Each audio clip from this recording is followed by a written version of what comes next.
अस्सलामुअलैकुम वरहमतुल्लाहि वबरकातुहू। Welcome to my kitchen. आज मैं आपके लिए लेके आई हूँ पिज़्ज़ा स्लोपी जूसी। आए बनाना स्टार्ट करते हैं।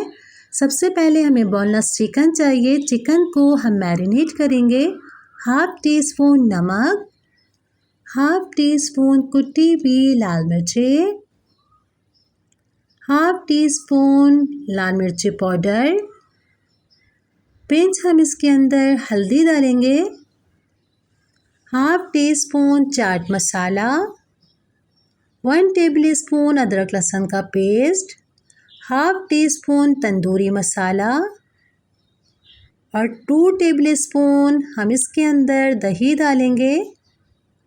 अच्छी तरीके से हम इसे मिक्स करेंगे और 10-15 मिनट के लिए हम इसे रख देते हैं कि हमारे तमाम मसाले चिकन के अंदर अच्छे से जब्स हो जाएं।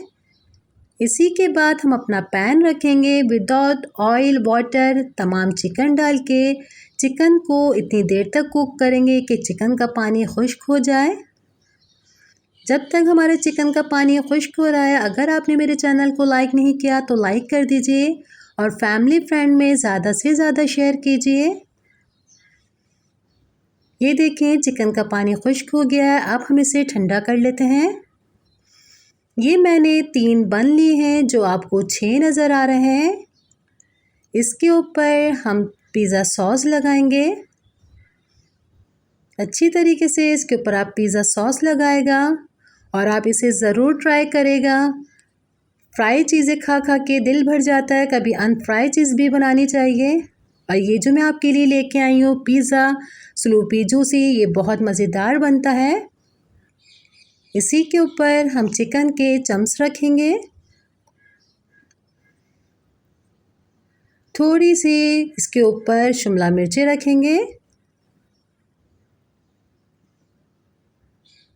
चेडर चीज़, मोज़रेला चीज़, इसे मैंने मोटा मोटा कद्दूकश कर लिया है, ये डालेंगे और अच्छी तरीके से डालेगा क्योंकि हम इसे 20 मिनट के लिए ओवन में रखेंगे तो ये अच्छे से मेल्ट होगी। इसी के ऊपर हम ब्लैक ऑलिव्स रख देंगे और सारे ही पहले हम ऐसे तैयार कर लेंगे। 20 मिनट ओवन में रखने के बाद ये मैंने निकाला है। ये देखें आप, इसकी कितनी मज़ेदार शक्ल नज़र आ रही है और हमारी चीज़ अच्छे से मेल्ट हो गई है। आप इसे ज़रूर ट्राई करेगा। इंशाल्लाह नेक्स्ट रेसिपी के साथ मैं दोबारा हाज़िर होंगी। अपना अपने घर वालों का बहुत ज़्यादा ख्याल रखिएगा। मुझे अपनी दुआओं में याद रखिएगा। अल्लाह हाफ़िज़।